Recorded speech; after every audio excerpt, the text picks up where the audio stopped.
Boa tarde, boa noite, bom dia, sei lá que hora vocês estão vendo. Meu nome é Matheus, e nós estamos aí para mais um Atualize. Hoje tendo o prazer aí de ter o professor Wellington aí para compartilhar esse espaço aí. É, eu sou professor de Sociologia do Colégio Cenecista Dr. José Ferreira, e tenho como colega de trabalho aí na área de História aí, o Wellington aí, que vai estar hoje com nós aí discutindo um tema talvez dos mais importantes aí também, que é a educação nos momentos de pandemia. Mas eu vou deixar ele se apresentar aí, depois a gente começa aí a conversa aí. Beleza. Valeu, Matheusão. Então, olha só, pessoal. Primeiramente, bom dia, boa tarde, boa noite, né? A gente nunca sabe em que horário o pessoal vai estar assistindo aí. Mas, meu nome é Wellington, sou professor de História. Formei na UFTM, fiz mestrado na UFO e já leciono no Colégio Cenecista Dr. José Ferreira desde 2014. Né? Então, já tenho sete anos aí de colégio, 7 anos que eu faço parte da rede aí, tá? Tenho que agradecer, obviamente, o convite. É muito interessante ter a oportunidade da gente poder conversar, trocar uma ideia. Algo que nesses tempos de pandemia ficou meio complicado, já foi meio difícil, né? A gente conseguir trocar uma ideia, mas agora é bom a gente ter a oportunidade de conversar e estar dialogando com o pessoal.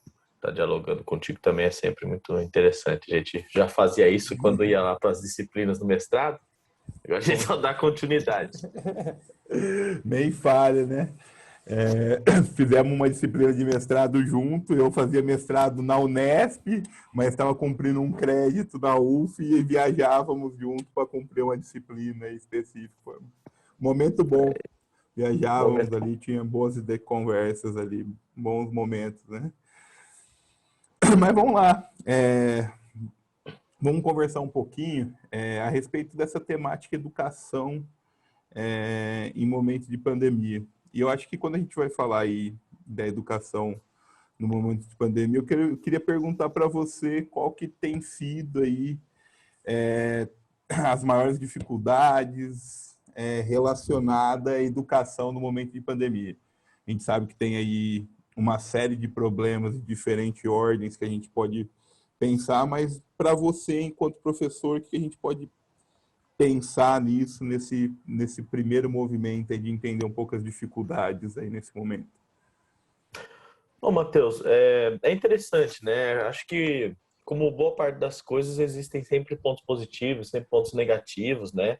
A pandemia, ela trouxe para o setor educacional algumas transformações importantes, e algumas dificuldades também bastante significativas, né? Obviamente que a pandemia é algo terrível, algo que assolou, né, o nosso planeta como um todo. Centenas de pessoas, de milhares de pessoas vieram a falecer por conta disso, então é um negócio muito triste. E ele impulsionou meio que a forceps algumas transformações, principalmente em contexto brasileiro, que é onde a gente faz parte, né, dentro do processo de educação. Em termos de dificuldade, eu acho que algumas dificuldades sempre se mostraram mais latentes, né? Eu acho que a inovação dentro da prática pedagógica como um todo foi necessária, né?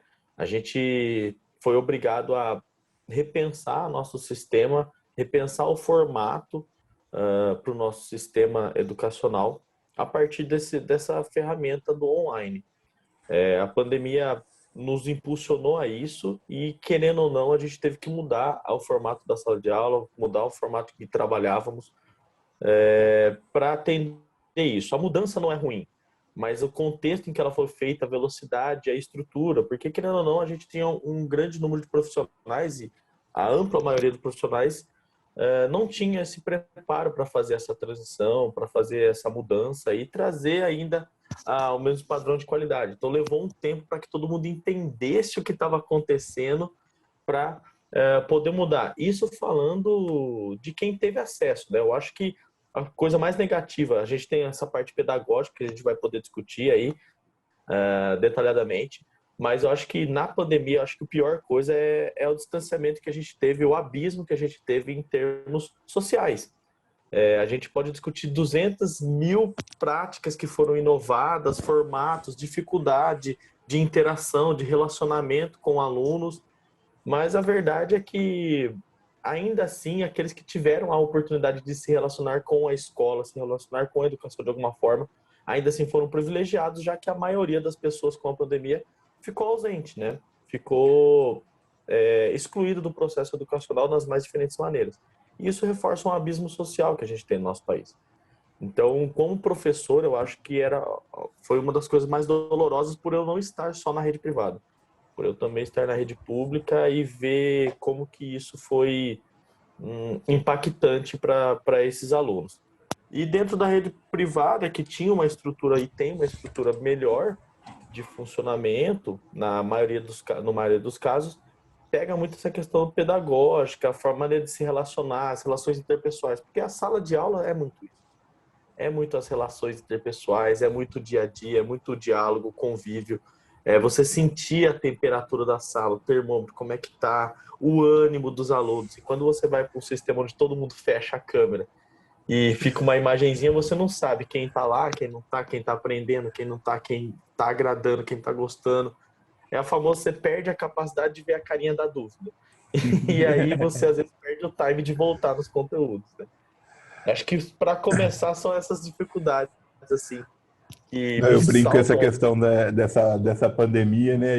Eu brinco que deve ter sido mais ou menos tipo, lógico que em outras proporções e tudo mais, pensando mais um paralelo aí, quando os franceses dormem monarca e acorda tipo os republicanos, né? A gente É tipo isso. dormiu com a educação, tipo no século basicamente do mesmo molde do século XIX, teve que se adaptar a uma educação totalmente, vamos Século colocar XXI. high-tech do século XXI. Isso. E E aí aí aquelas pessoas que não vinham acompanhando essas transformações tecnológicas, que são pessoas de uma outra geração, foram completamente, em termos de não só professores, dos pais também para ajudar os alunos. Eles foram jogados de uma vez só, num solavanco, dentro desse mundo que falou: olha, agora você tem que fazer online, agora você tem que utilizar diferentes plataformas, agora você vai ter que se comunicar com a câmera, com os alunos e ainda buscar a interatividade nesse sistema. Esse é o grande Mas complexo ali. eu vou falar uma coisa que eu acho assim que me surpreendeu muito, assim. Quando a gente fala realmente, eu acho que o maior problema foi esse abismo que foi criado. O abismo aumentou, já tinha, mas eu acho que o abismo Sim, aumentou entre o público e o privado, principalmente as escolas mais marginalizadas e tudo mais. Mas uma coisa que me surpreendeu é assim, porque todo mundo falava que a gente está na geração aí, tipo 4.0. E eu acho que não. Uma coisa que me surpreendeu foi a dificuldade dos alunos em executar, tipo, questões básicas relacionadas a procedimentos informacionais, de acessarem, tipo, aplicativos de alguma forma educacionais, de mandar e-mail. A molecada não sabe mandar e-mail, não meu. sabe. Assim, parece tonto, porque a todo momento a gente sempre viu essa geração como a geração que dominava a tecnologia. E também eu acho que na pandemia isso foi uma coisa que eu acho que nesse momento, por causa dessa situação, mostrou que eles não dominam a tecnologia. O que eles dominam, tipo, é acessar vídeos e talvez algumas plataformas assim de conversas mais simples. Ou seja, eles dominam aplicativos que eu brinco que são aplicativos de intuição infantil. Porque é intuitivo você mandar uma mensagem no WhatsApp, é intuitivo você abrir um vídeo no, no Facebook ou em qualquer outra plataforma. E, então, assim, ó, essa geração que a gente acreditava também que fosse mega preparado para isso também não é. Precisamos alfabetizar digitalmente esses meninos. Então, isso também foi uma coisa que me surpreendeu muito, né? Sem dúvida alguma, o problema é o abismo, mas isso aí, e nas duas realidades. Eu encontrei isso na realidade das escolas particulares e encontrei isso também na realidade, tipo, pública e tudo mais, que foi uma coisa que me surpreendeu muito, pelo menos a mim chamou muita atenção. Ao Sim, mesmo tempo que eu tinha que ajudar professores e ajudei muitos professores a acessarem coisas, eu tive que ajudar aluno, coisa que eu esperava que eu não fosse precisar fazer. É engraçado isso, porque eu achei que isso aí estava dado. Cara, mas é assim, ó, é um retrato muito interessante porque a gente começa a ver o mundo digital de uma maneira que ele tem muitas faces hoje.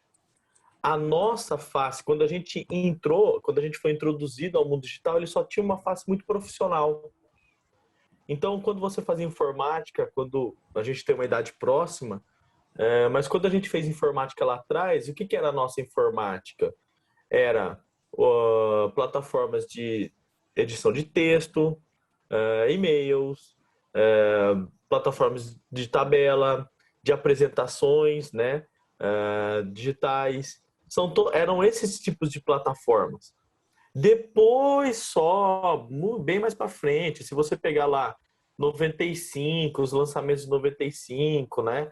Aí tem 98. Aí no início dos anos 2000 ali que você vai começar a ver a questão de rede social surgindo, ainda algumas plataformas de bate-papo muito específicas, mas ainda não era o carro-chefe.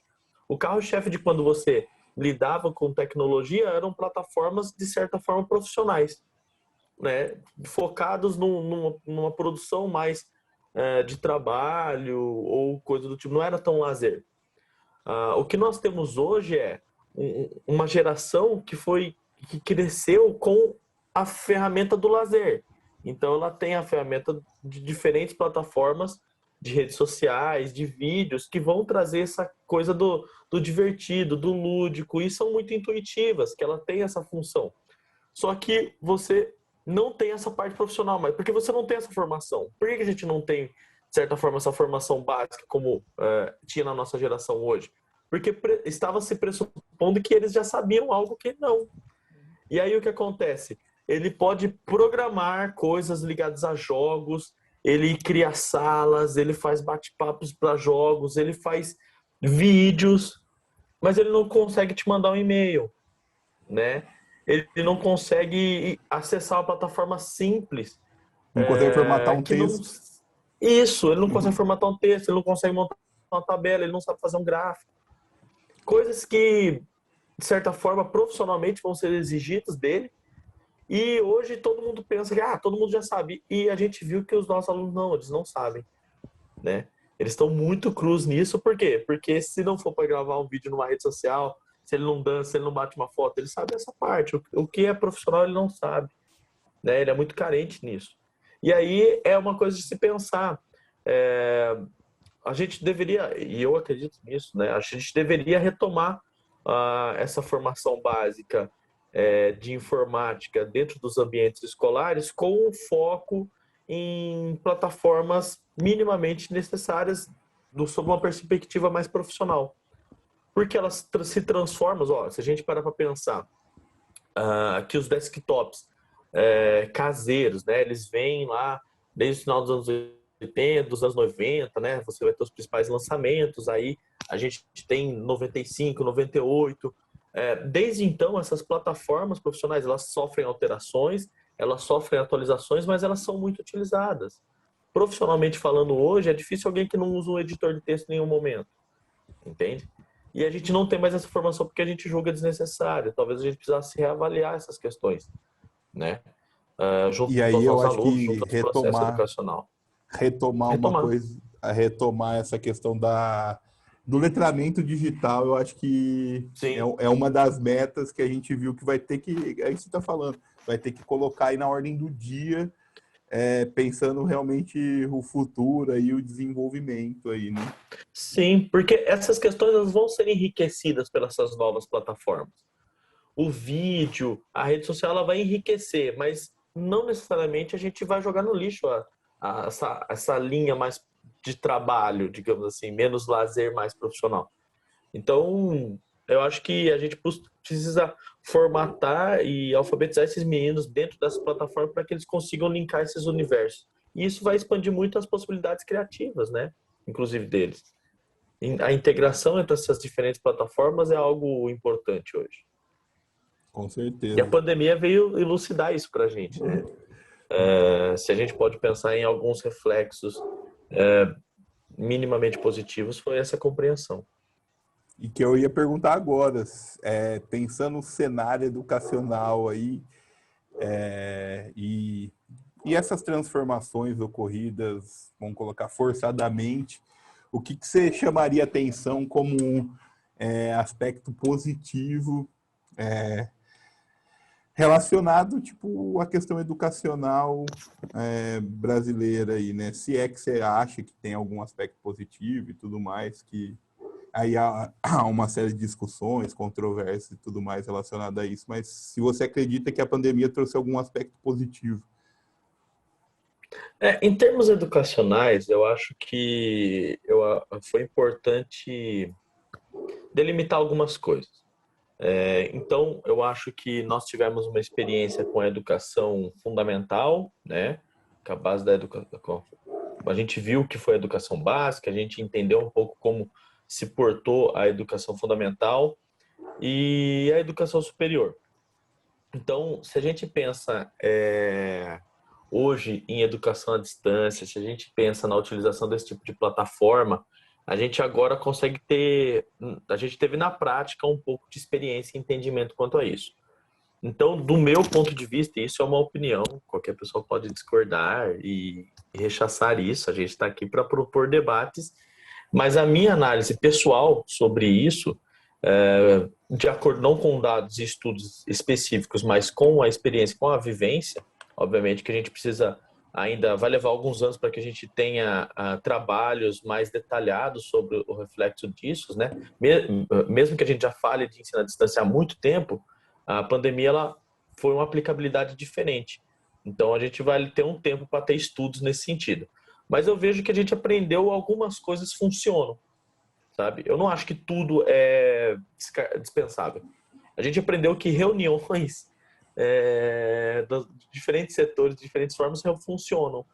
A gente aprendeu que aula em determinados setores, para determinadas faixas etárias, funcionam muito bem, né?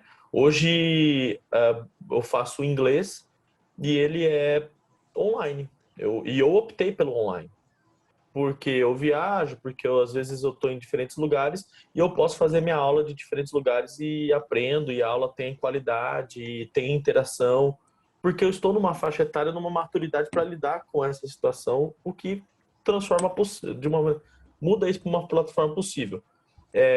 Não é necessariamente prático, né, a questão da linguagem, né, apesar de você poder fazer trabalhos, mas você consegue conduzir bem dentro do sistema online.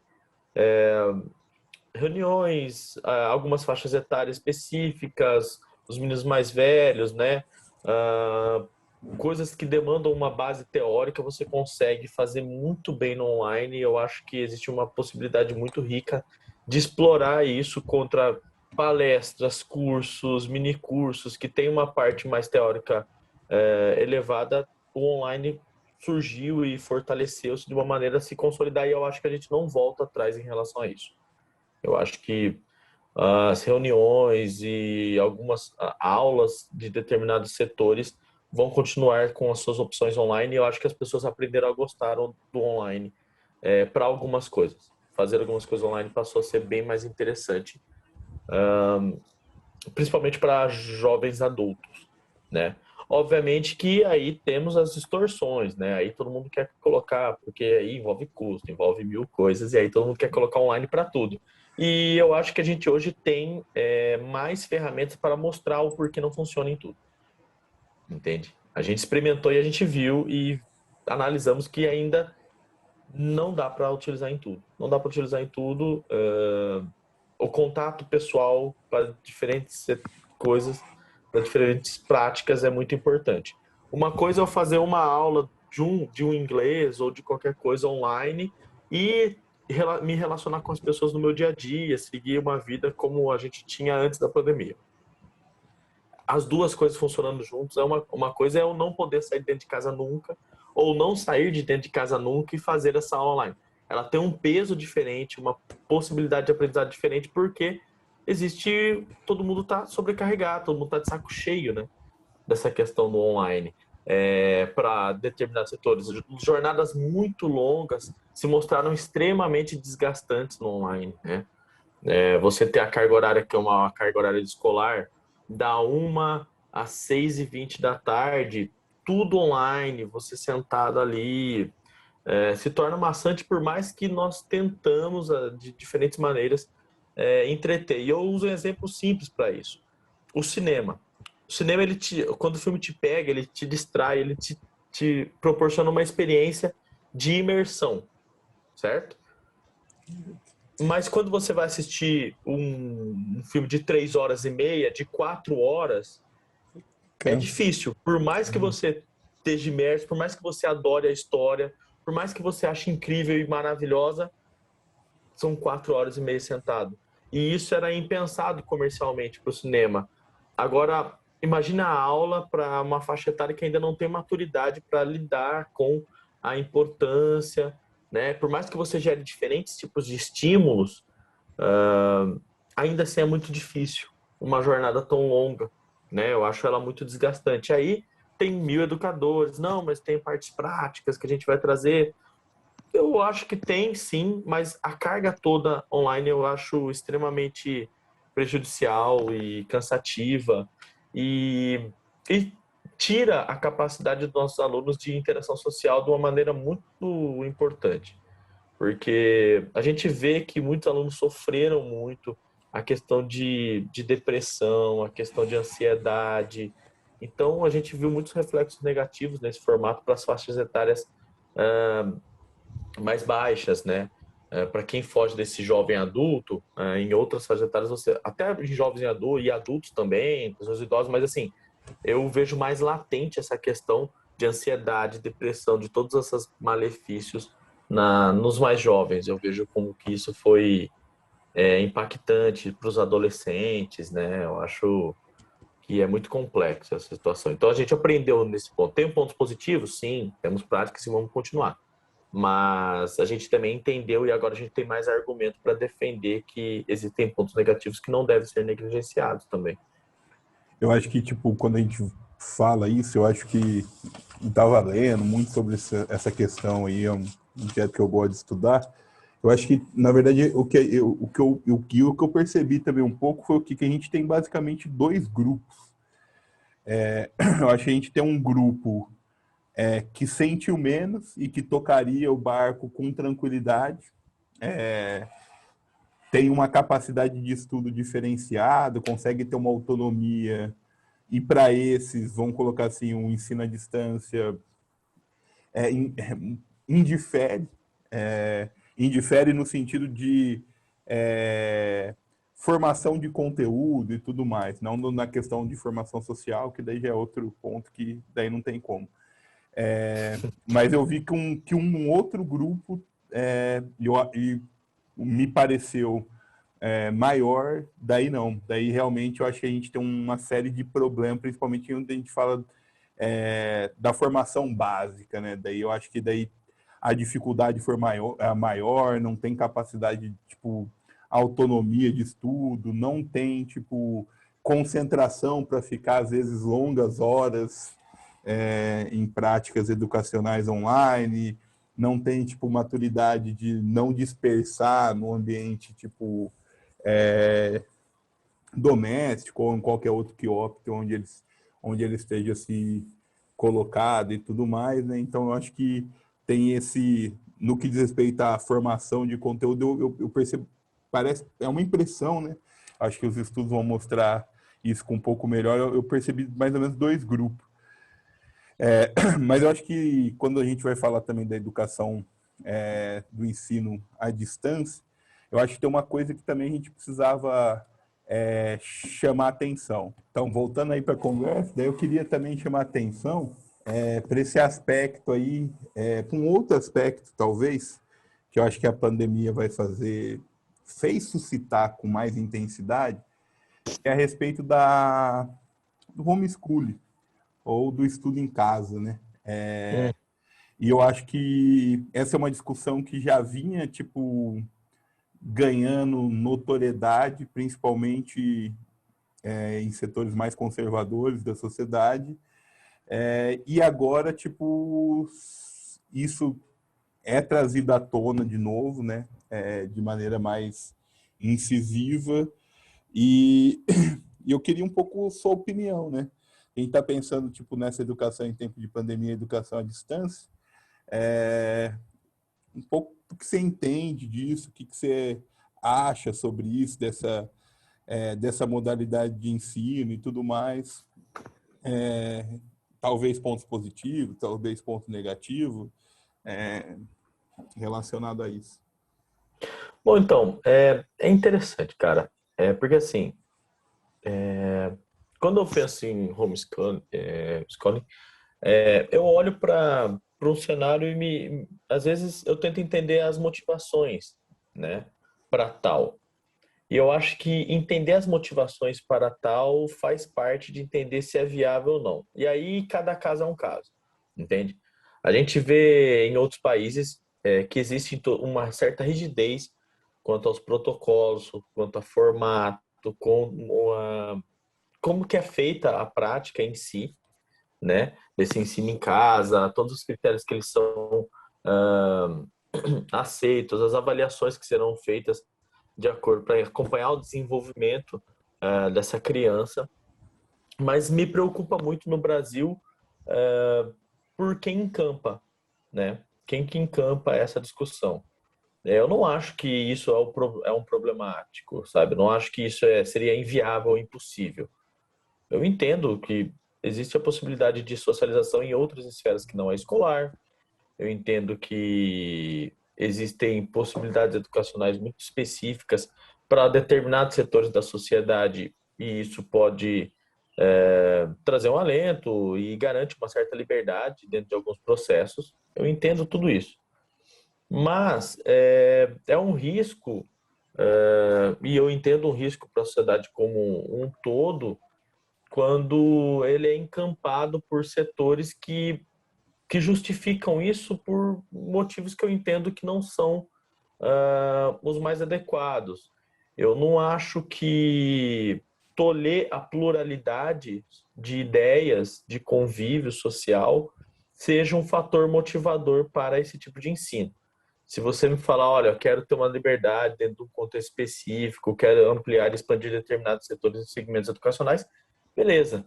Agora, quando a sua justificativa parte da ideia de impedir o convívio ou de tolher, de certa forma, a pluralidade religiosa, a pluralidade de ideias, a pluralidade política, aí quando a gente chega nesse ponto, eu vejo que as motivações são equivocadas. Por isso que eu falo, eu não acho o sistema um problema. Eu acho que quem encampa, o discurso de quem encampa problemático, as motivações que levam a encampar esse tipo de debate problemático, né?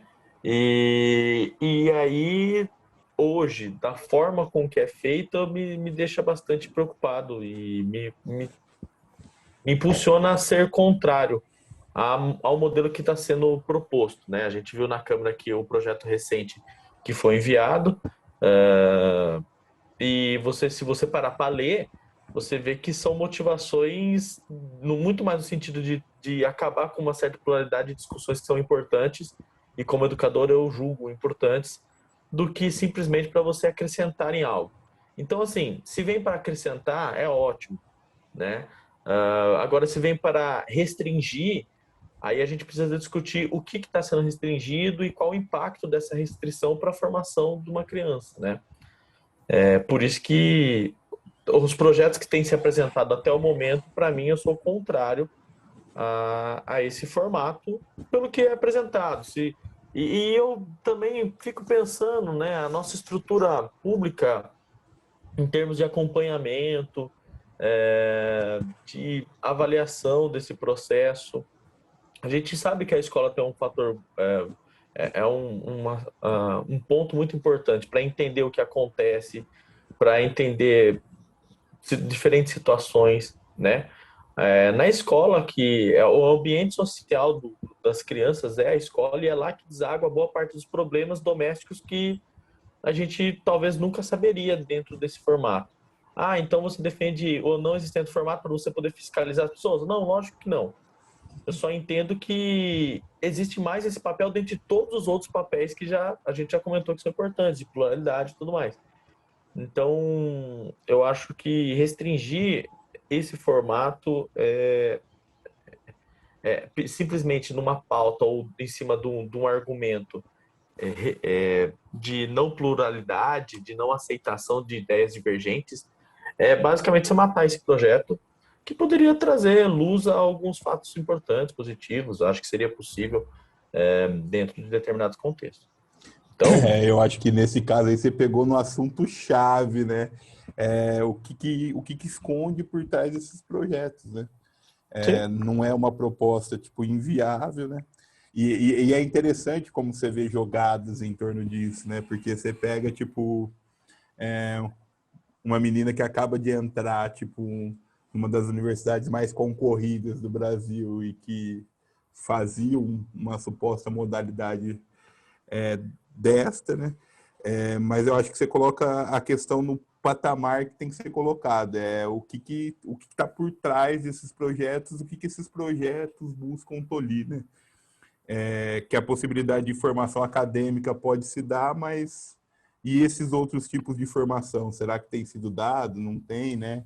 E eu acho que o respeito à diferença, à diversidade e tudo mais é a questão chave quando a gente pensa para fazer essa discussão. E realmente foi muito feliz, eu acho, na colocação que é. não eu tinha um professor na universidade, ele dizia sempre isso, ele falava, cara, você tem que entender que é, o processo educacional ele é muito mais do que a sala de aula, em todas as esferas.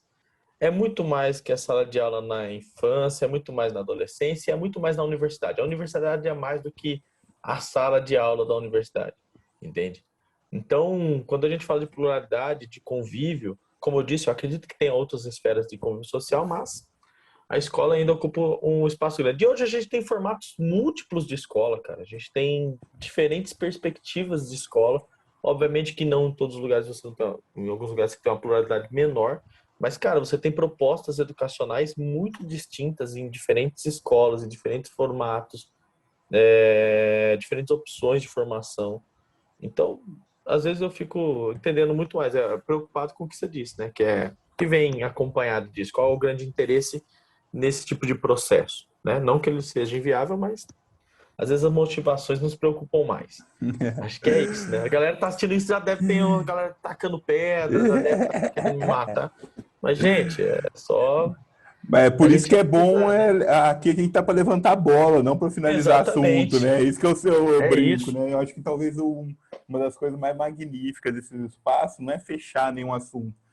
Mas você devia ter falado tal coisa. Mas né, a questão não é fechar, a questão é levantar, tipo, Que bom, que problemática bom que eu para. poderia ter falado. Coloca no comentário, vamos conversar, me chama, me manda mensagem, vamos trocar Mas, ó, ideia, me mostra algo mais, me ajuda a entender um pouco mais e eu te ajudo a entender um pouco mais o meu ponto. Eu acho que nos últimos anos é um problema não só do online, da pandemia, mas um problema que a gente tem que é essa dificuldade de você entender o diferente, de você aceitar opiniões divergentes, de você entender que a divergência faz parte do jogo, né? A gente nem sempre vai concordar e beleza, é isso aí. Tem vezes que você vai me explicar, não é vergonha nenhuma falar, nossa, olha, mudei de ideia e porque eu entendi melhor. Na verdade, é um sinal de inteligência, é um sinal de amadurecimento, mudar de ideia. Isso quer dizer que você amadureceu, que você refletiu, que você pensou mais sobre o assunto. Então, eu acho que esse o fator significativo, né? De você poder mudar, de eu poder te ensinar algo, de você me ensinar algo, da gente discutir e, às vezes, acabar acompanhando a ideia de um ou de outro, ou, às vezes, simplesmente não. Da gente chegar a um ponto de falar, olha, estamos consolidados nesse momento acerca das nossas ideias, talvez em outro momento, se a gente voltar a conversar, pode ser que mude, pode ser que não, mas beleza, eu tenho esse ponto, você tem esse, eles têm significado, eles têm construção, eles têm sentido para nós dois e vamos continuar neles. Olha que legal. É a e, democracia, é assim que e não é funciona. por causa A disso que eu divergência é vou um te combustível do odiar, que eu vou te desenvolvimento social. matar, né? Ou qualquer coisa do tipo, Não né? Tipo, que é que isso. é o que tem acontecido Nossa, muito, né? é o que fala da bolha, né? Cada um quer viver cada vez mais na sua bolha. E o online, eu acho que com a pandemia força isso, né? As pessoas não saíram de casa e não eram necessariamente confrontadas com ambientes que não são aquela bolha dela, que a sociedade possibilita isso de uma maneira mais ampla, né? E aí o que acontece? A gente fica no online, fechado numa única bolha, vendo o que os algoritmos estão nos mandando especificamente, né? Você fica sempre naquela mesma coisinha, e aí você pensa que o mundo inteiro é aquele. E aí você passa a ter dificuldade para ver o que é fora daquilo, né? E dialogar. Isso é um outro ponto também que o online traz, né? A ideia do fluxo de informações, a interpretação dela, como que isso funciona. A gente tem obras e livros dos mais diversos que têm analisado essa questão de algoritmos e definições de bolha e como eles são impactantes para a nossa vida social. Mas, ó, eu vou ter que te interromper aí, que nossos horários já tá dando. Queria agradecer muito Que é isso, sua eu que fico. presença aí. E se pensar novos temas e tudo mais, está sempre aberto à disposição aí. Vou te passar para a palavra final, mas muito obrigado mesmo, foi muito bom a conversa. Espero ter outras aí. Não, com certeza. Eu queria, obviamente, agradecer a você pelo convite, Matheus, agradecer a instituição, né, que mantém essa proposta interessante de diálogo. Agradecer, obviamente, todo mundo que estiver vendo, que quiser interagir, que quiser falar, que quiser conversar, né? Fique à vontade nas redes sociais aí para a gente buscar informação, para a gente discutir, para a gente conversar. Pode mandar mensagem, pode me adicionar lá.